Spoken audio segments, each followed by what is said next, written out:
El miedo a que los muertos resurjan de sus tumbas es tan viejo como el mundo.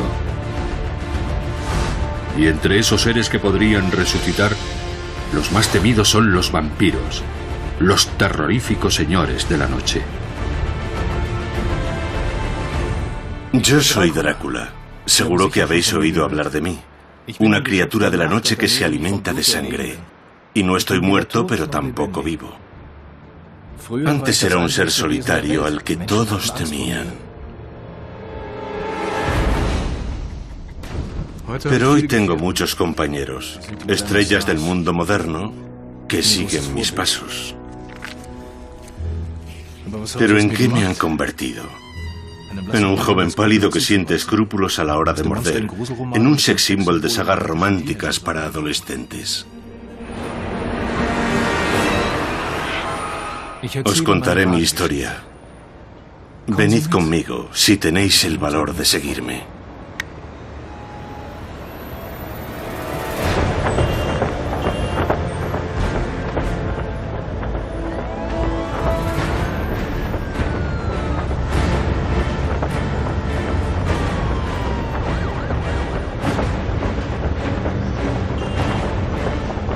Drácula, la verdadera historia de los vampiros.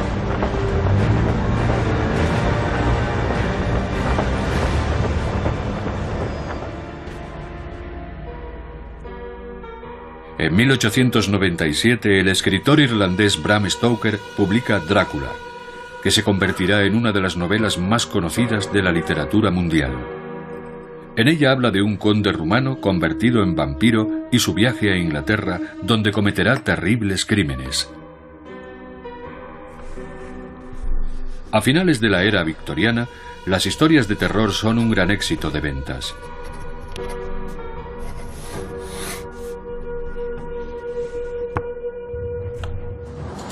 La tecnología avanza a pasos agigantados y el ritmo de vida es cada vez más rápido. El mundo ha estado gobernado por la religión, pero todo cambia de repente. Hay máquinas de vapor, prensa escrita, un gobierno sólido, barcos que zarpan con puntualidad. No queda espacio para lo oculto, lo sobrenatural o la religiosidad profunda. En un mundo moderno e innovador, Stoker introduce un vampiro, una criatura que continúa muy viva en el imaginario popular. Sin embargo, hoy casi nadie recuerda a su autor. Sus cenizas descansan en un humilde crematorio de Londres. Mi creador. Quien me hizo famoso. Y no solo eso. En su libro, Stoker describe muchas de las características y facultades que hacen reconocible a un vampiro.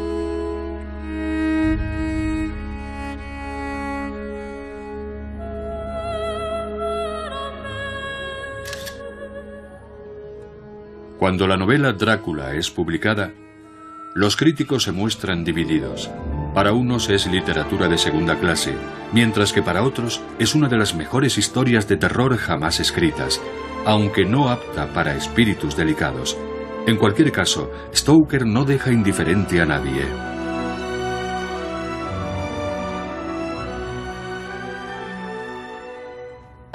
La creencia de que el espíritu sobrevive a la muerte permite fantasear sobre ese periodo que va desde el fallecimiento hasta la llegada del alma al otro mundo. El temor a que el alma no pueda separarse del cuerpo siempre está presente. Por eso las leyendas de muertos que vuelven de la tumba están tan extendidas. Mucho antes de la publicación de Drácula ya se conocían historias de supuestos vampiros. En el año 1732, el médico militar Johann Fluckinger investigó el caso de un tal Arnold Paole por orden de la administración militar austríaca. Al parecer se trataba de un no muerto que cometía sus crímenes por la noche en un pequeño pueblo de Serbia. Un suceso que provocó una auténtica psicosis colectiva. Recuerdo bien el caso de Arnold Paole. Al pobre no le dejaron descansar.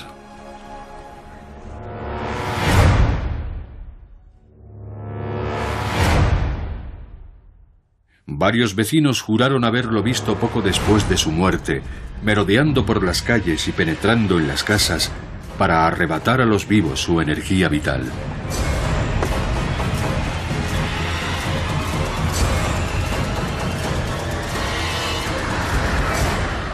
La creencia en los no muertos, que se alimentan de la sangre de los vivos, ya formaba parte de las supersticiones de la antigüedad grecorromana. En el calendario romano figuraba una celebración, que tenía lugar en mayo, destinada a ahuyentar a los espíritus de aquellos pobres desdichados que no habían logrado alcanzar el más allá. Johann Flukinga no lo dudó ni un segundo. La de Arnold Paole era una de esas almas perdidas. Según él, el cadáver apenas mostraba signos de descomposición. Al parecer ignoraba que un cuerpo enterrado está expuesto a una menor acidez, por lo que su descomposición es inferior a la que presenta un soldado muerto en el campo de batalla. Tampoco sabía que al secarse un cuerpo, sus uñas pueden parecer más largas, o que el pelo se sujeta bastante bien a la piel seca. Todo lo que describió en su informe es muy normal. Es lo mismo a lo que yo me enfrento a diario. Solo algo inusual, que no encaje en esa descripción, podría sugerir circunstancias sospechosas. En Viena esperan que Flukinga ponga fin a los rumores sobre vampiros. El extenso imperio de los Habsburgo, que agrupa a tantos pueblos diferentes, quiere evitar problemas en las regiones fronterizas.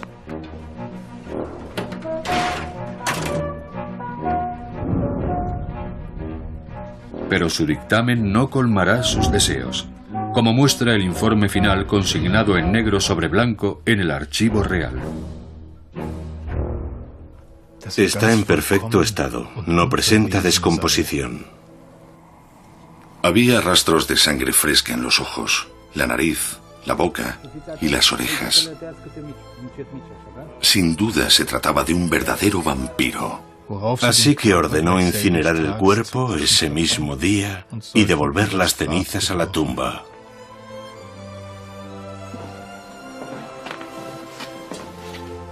El informe de Flukinga corre como la pólvora por toda Europa. En lugar de apagar el incendio, el médico militar añade más leña al fuego.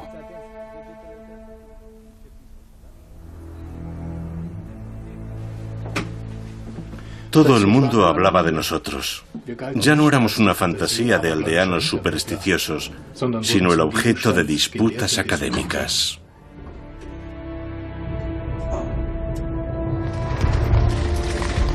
Veinte años más tarde, los rumores sobre vampiros siguen recorriendo el imperio austríaco. La emperatriz María Teresa, muy preocupada, toma cartas en el asunto y ordena a su médico de cámara que estudie a fondo la cuestión. Su misión será acabar de una vez por todas con tan alarmante superstición.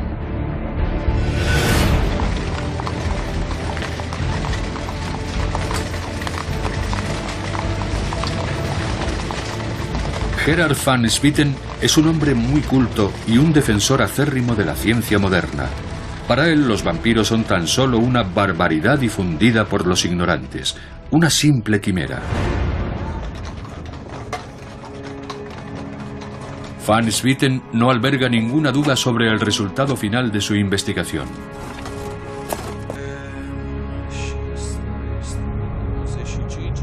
Tras un minucioso examen, el médico de la emperatriz achaca a causas naturales como la falta de aire y el proceso de fermentación la sangre que fluía desde la boca, el cuerpo hinchado y la piel rosada. Sus conclusiones son enviadas a la corte.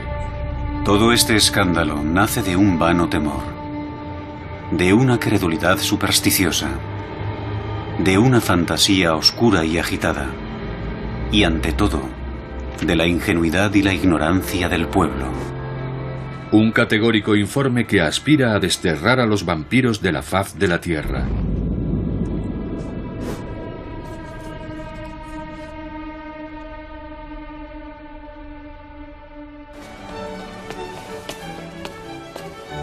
En Viena están muy satisfechos. creen haber acabado para siempre con la superstición.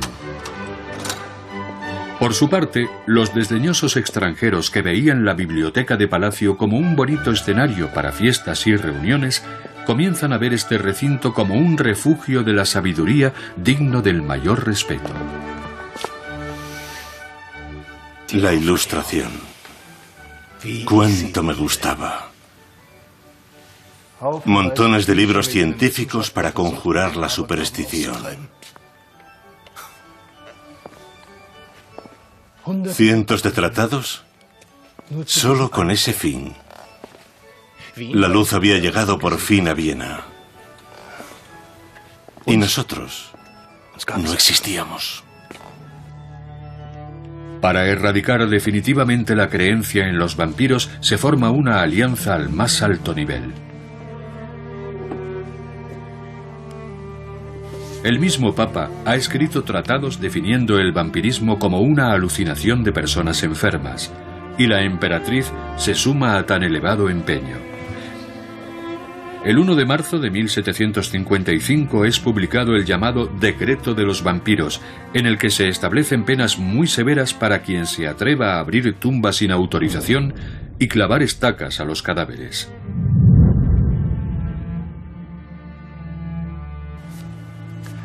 Nos eliminaron por decreto. O eso creían en la fastuosa Viena.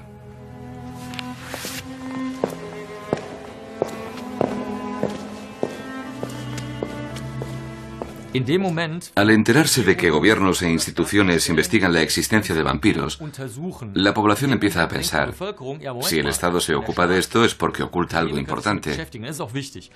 Al incluirlo en la ley, las autoridades reforzaron la creencia de que aquello era real. De lo contrario, no habrían puesto en marcha investigaciones o promulgado leyes y decretos.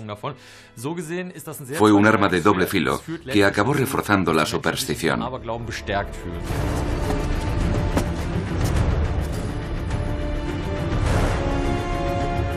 El miedo a los no muertos es demasiado profundo. No puede ser erradicado por una orden gubernamental. Según una antigua creencia popular, cualquier persona puede convertirse en un no muerto, por haber cometido terribles pecados, por una maldición o por ser víctima de un vampiro.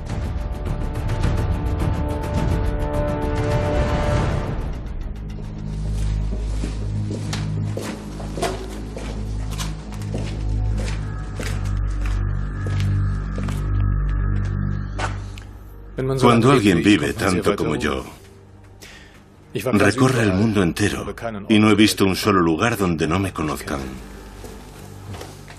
Sí. Una bonita colección.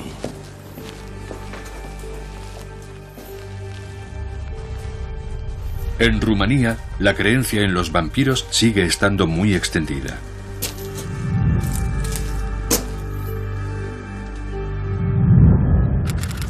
En la primavera de 2004, el pequeño pueblo de Marotino de Sus apareció en los titulares de la prensa local con motivo de la profanación de una tumba. El culpable fue fácil de localizar, ya que no ocultó su delito. Al contrario, se mostró orgulloso por haber impedido que un vampiro atacase a sus vecinos.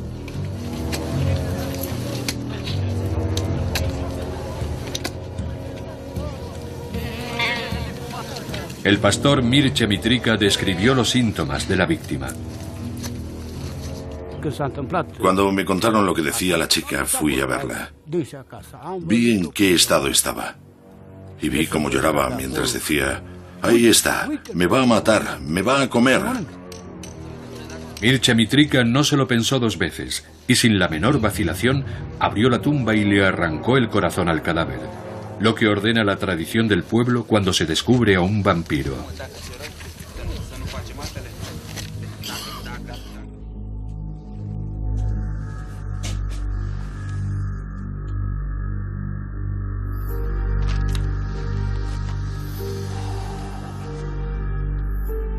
Esta es mi colección.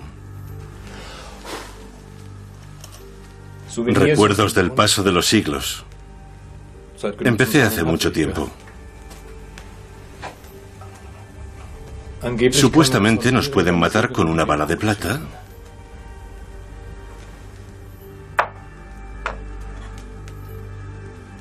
o atravesándonos el corazón con una estaca de madera.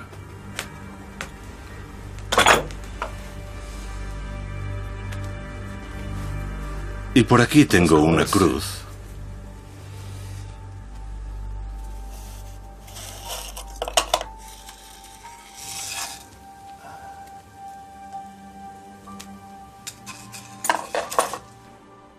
De la que huimos como de la peste.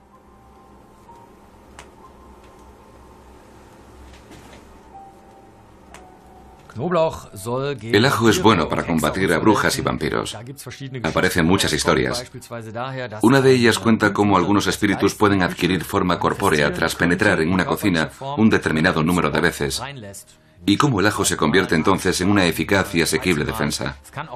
Otra historia cuenta que el ajo surgió de la tierra que el diablo acababa de pisar con su pie izquierdo tras ser expulsado del paraíso, y que donde crece el ajo se reconoce la huella del diablo.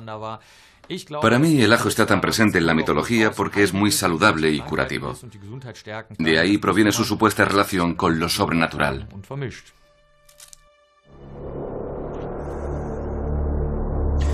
En Rumanía existen muchos rituales para mantenernos a raya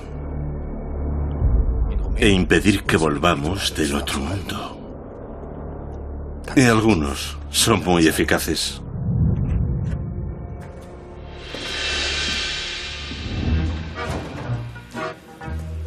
La anciana Nana Sida lleva décadas utilizando esos rituales.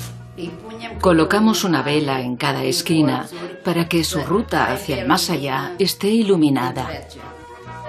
Aunque no sabría precisar el origen exacto de estas tradiciones. Debo hacerlo con cuidado para que el ataúd no se queme. Una de las costumbres más comunes es esparcir en el ataúd semillas de amapola para que el difunto se entretenga con ellas. Además, la amapola es un narcótico que tranquiliza al espíritu de la persona fallecida. También se puede poner un poco de pólvora para que el espíritu tenga miedo de volver. Restregar un ajo en las paredes interiores para que el espíritu pueda descansar es otra costumbre tradicional.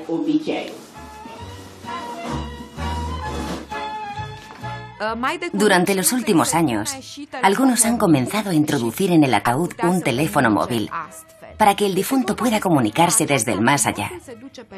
Un ritual que parte de la idea de que el más allá es un lugar en el que el muerto debe contar con todo lo necesario para evitar que se sienta tentado a regresar.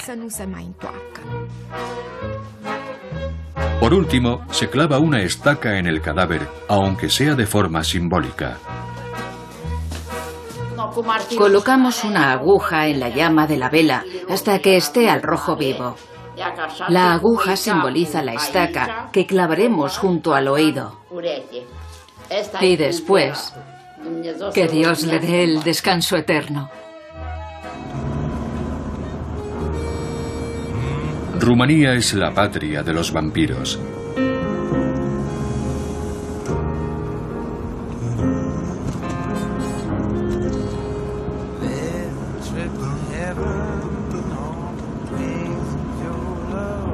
Transilvania y Valaquia son dos regiones que incluso hoy en día siguen sonando lejanas, como envueltas en la niebla del pasado. En esta tierra misteriosa, la gente aún teme a los vampiros, pero también vive gracias a ellos. Drácula es todo un valor publicitario.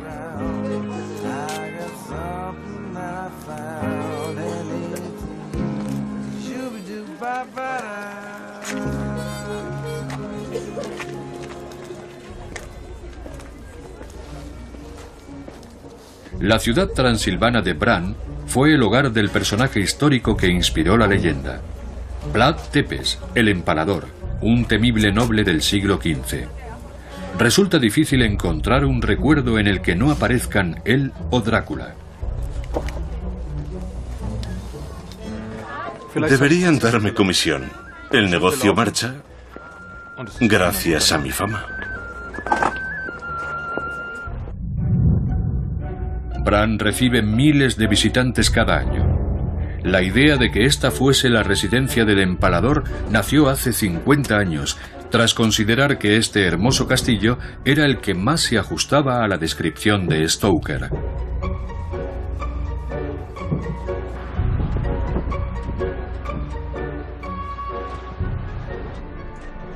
¿Habría tenido tanto éxito su novela sin Vlad el Empalador?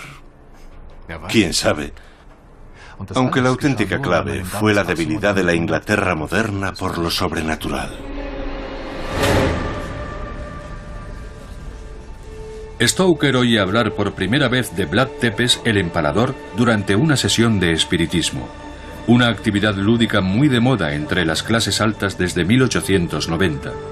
Incluso los científicos participan.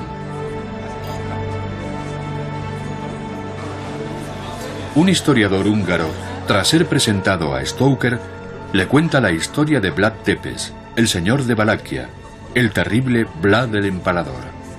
El escritor escucha atónito su minucioso relato que retrata su extrema crueldad. El primer documento histórico que menciona la figura de Vlad Tepes está fechado en 1463 y es un texto en rima muy alejado de la realidad. Valaquia, donde también vivieron el padre y el hijo de Tepes, era por entonces una región muy extraña, casi tanto como la luna.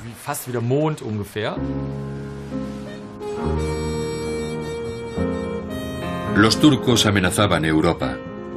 Estas tierras fueron el escenario de infinitas crueldades por ambas partes. La leyenda cuenta que Vlad hizo empalar aquí a miles de turcos, lo que dio origen a su terrible sobrenombre, el Empalador. Tras escuchar aquel terrible relato, Stoker toma una pequeña fracción de la historia y añade su fértil imaginación. Y así nace el vampiro hollywoodiense.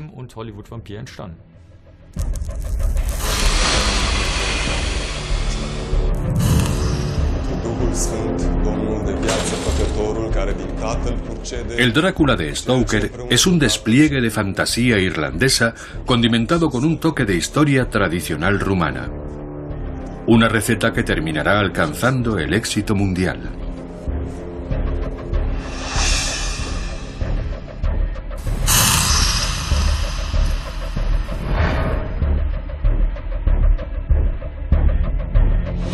El más famoso vampiro también debe su nombre al siniestro y cruel príncipe valaco del siglo XV.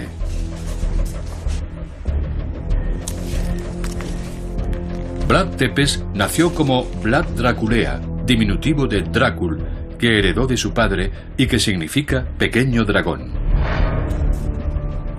Una referencia a los caballeros de la Orden del Dragón, que tenían por lema la defensa del occidente cristiano ante el avance del Imperio Turco Otomano. Amén.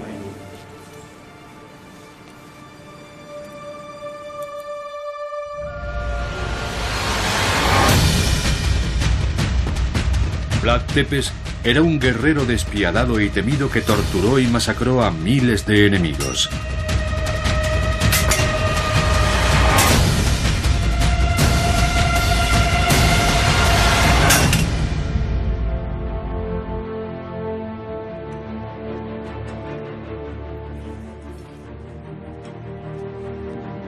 Tras la victoria contra los turcos, el príncipe hizo honor a su fama de gobernante cruel. Incluso después de su muerte, fue temido y odiado en sus dominios. Cuentan que murió en 1476, pero cuando abrieron su tumba en 1931, estaba vacía. Como dice el refrán, que la vergüenza caiga sobre aquel que piense mal.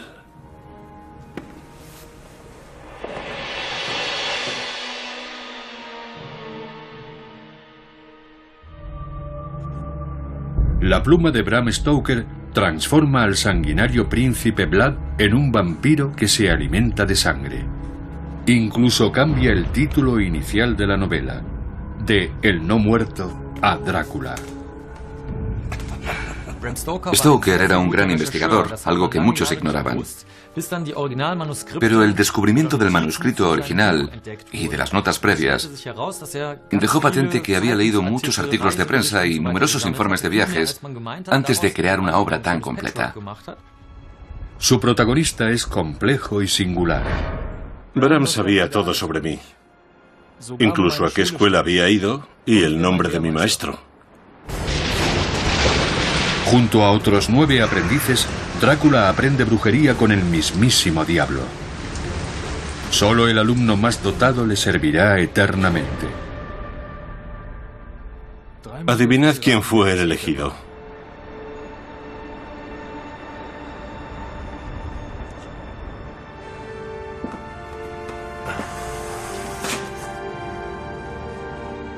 Stoker no fue el primero en escribir sobre vampiros, pero contó cosas que nadie más sabía.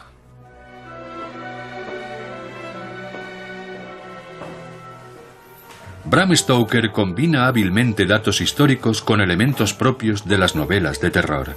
El lector no tiene claro si está ante un hecho real o ante una fantasía. En la primera edición, el autor escribe: Estoy convencido de que los hechos aquí descritos sucedieron en realidad, por increíbles e incomprensibles que puedan parecer a cualquier lector. Una vez más afirmo que la misteriosa tragedia que aquí se narra es totalmente cierta. Él sabía que nadie le creería. Por eso escribió en el prólogo: en este siglo en el que no creemos ni lo que tenemos ante nuestros ojos, el escepticismo de los sabios es el mayor poder de Drácula.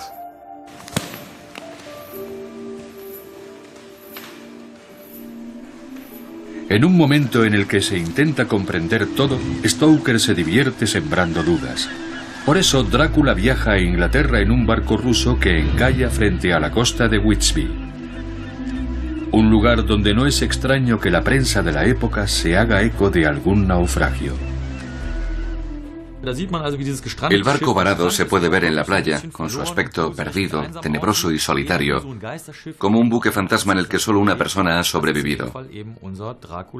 Esa persona es Drácula, que tras saltar a la playa, penetra en un mundo moderno, avanzado y tecnológico, donde comienza a cometer sus actos depravados y siniestros. Pero Drácula no permanece mucho tiempo en Whitby. Su objetivo final es Londres, el lugar que, según Stoker, le parece el más sabroso de todo el mundo. Para un vampiro, la capital del imperio es como el país de Jauja. Un lugar fascinante por el que pasean sabrosos manjares procedentes de todo el planeta.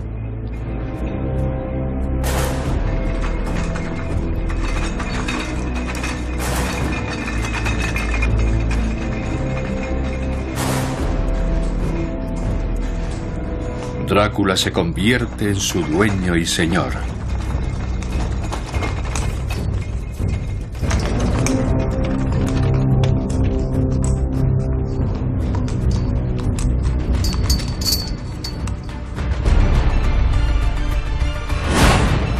Desde entonces, los vampiros han dominado el mundo y se han convertido en el reflejo del gusto y la moda de su tiempo. Su aspecto ha variado mucho, desde la inspiración histórica encarnada por Vlad Tepes, pasando por terribles monstruos y vividores disolutos, hasta los elegantes vampiros de hoy que practican la abstinencia y prometen amor eterno. Pero pese a sus acentuadas diferencias, todos los vampiros tienen algo en común. Tenemos algo que todos desean: la vida eterna. Al menos mientras nos dejan.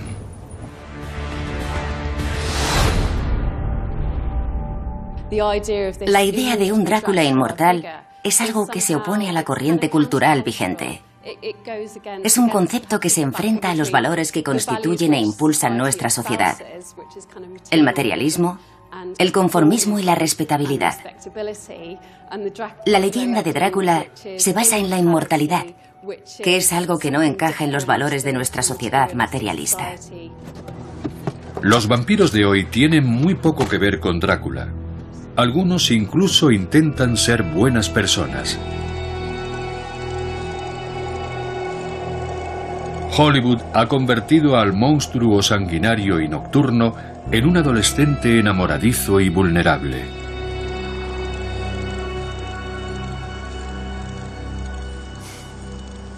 Cada vez son más guapos.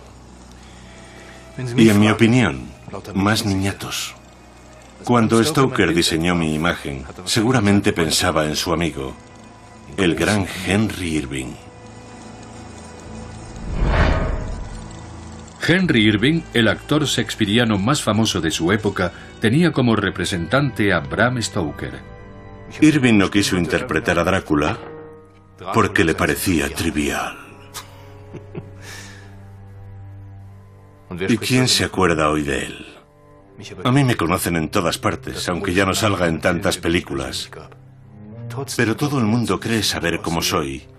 Y algunos incluso están convencidos de haberme visto en persona alguna vez. O al menos a otro de su especie. Como un testigo aseguró en Londres en 1970. Según sus declaraciones, un muerto viviente había escapado del cementerio de Highgate. Un rumor que desató una desenfrenada persecución. El joven que aseguró haber visto al no muerto facilitó una pequeña descripción. Y muchos ataúdes fueron destruidos en la mayor cacería de vampiros del siglo XX. En la década de los 70, cuando todo tenía explicación, surgía algo que traspasaba los límites de la razón. Y el veredicto fue el siguiente. No vamos a discutir más sobre algo incomprensible. Nos encontramos ante un fenómeno vampírico, del mundo de las sombras, la oscuridad y las tinieblas. Durante semanas, el vampiro de Highgate hizo que Londres contuviese la respiración. Pero, ¿qué contó el supuesto testigo? Era una figura alta y gris, de unos 2,5 metros de altura. Parecía avanzar flotando por el camino, sin hacer ningún ruido.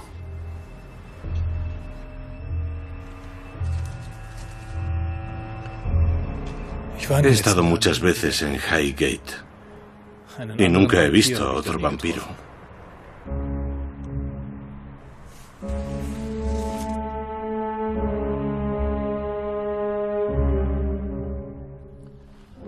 Pero éramos temidos en todo el imperio.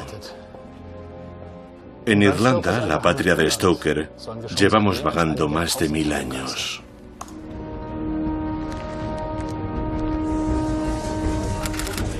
Hace pocos años, en Irlanda del Norte, unos arqueólogos descubrieron un cementerio del siglo VIII y desenterraron unos 3000 esqueletos.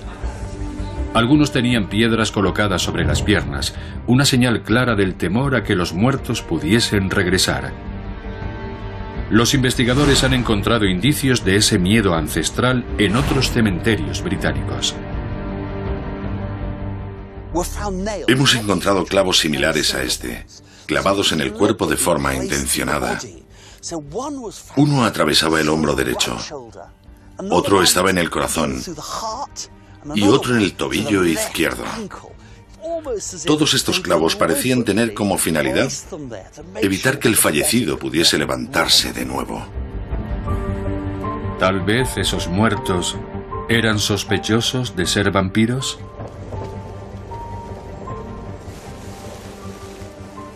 Pero Stoker ignoraba tales hechos cuando escribió Drácula en esta casa.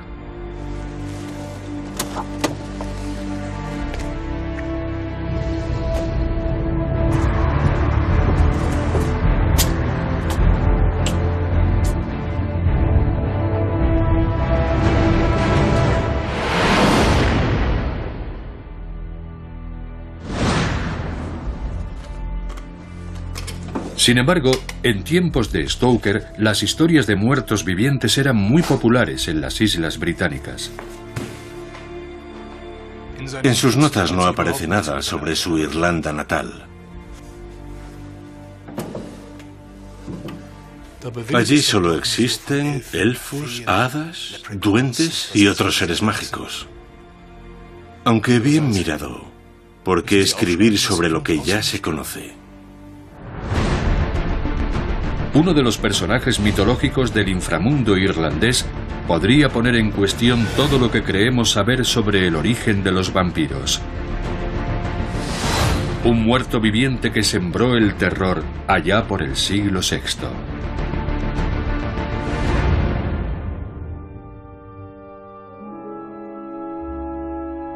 Incluso conocemos la ubicación de su tumba, cubierta por una enorme roca que le impide escapar. Está en Slagtaverty, que según este libro viene del irlandés Lagtaverty y significa la tumba de Abartak, la sepultura del enano. Un enano sediento como un gigante, que saciaba su sed con sangre humana.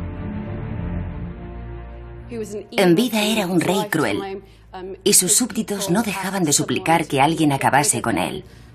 Por fin, un noble caballero mató a Abartak, pero este escapó de su tumba para alimentarse con la sangre de su pueblo, hasta que sus antiguos vasallos lo enterraron cabeza abajo y colocaron una gran roca sobre su tumba.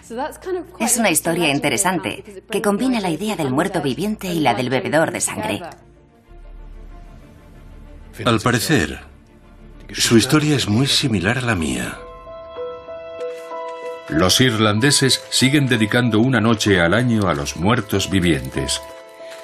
Según la antigua mitología celta, los muertos pueden salir de sus tumbas durante la noche del 31 de octubre.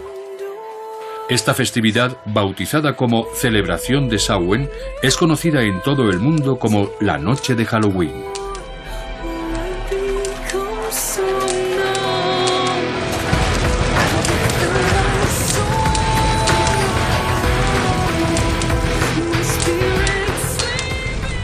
Me gusta ver cómo disfrutan. Incluso pierden el miedo atávico a la oscuridad. El verdadero objetivo de estos antiguos rituales es mantener a raya a los muertos.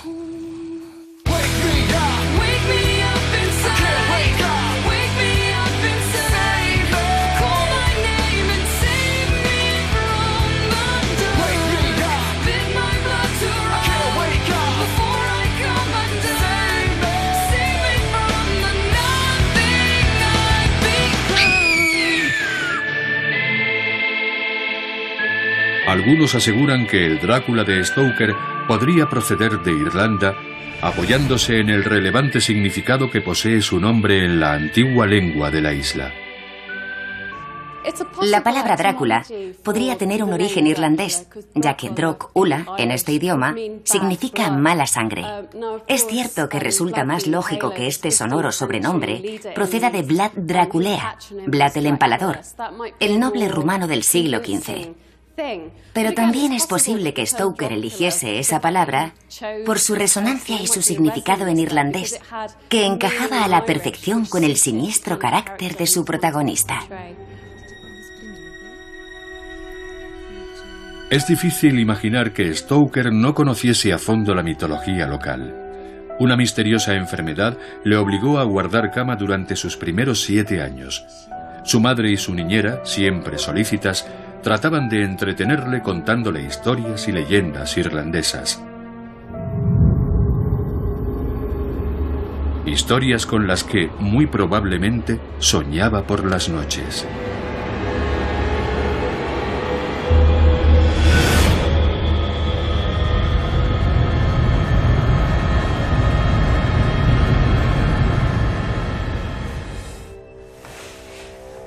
Tal vez era incapaz de diferenciar el sueño de la realidad. Bram Stoker murió el 20 de abril de 1912 sin dejar ningún testimonio escrito que clarificara dónde y cuándo oyó hablar por primera vez de vampiros y muertos vivientes. Según el informe forense, la causa de la muerte fue el agotamiento.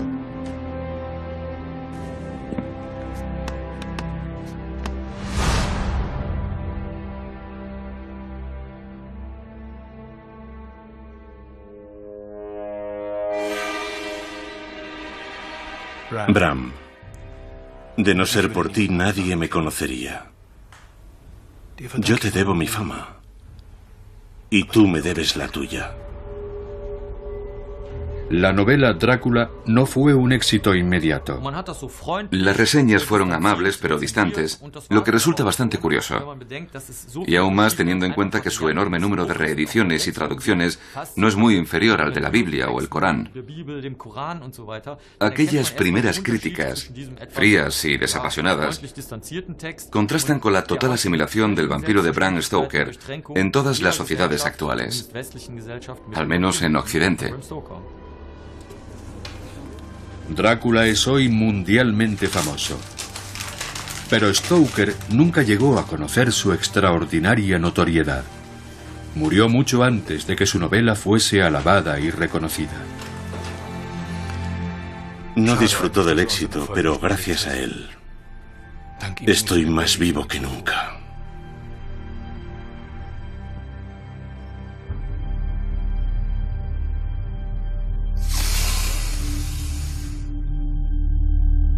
Tras su muerte, el escritor irlandés Bram Stoker fue incinerado, algo muy poco usual en aquella época. ¿Es posible que en sus momentos finales sintiese miedo de su propia fantasía? ¿Miedo al mundo tenebroso que hay entre la vida y la muerte? Ese lugar siniestro y desconocido cuyas insondables tinieblas nos angustian y aterrorizan. ¿Quién sabe? Ya conocéis mi historia y sabéis que nunca moriré, porque nunca he estado vivo. Solo existo en vuestra imaginación y de vosotros depende cuándo y dónde volveré a aparecer.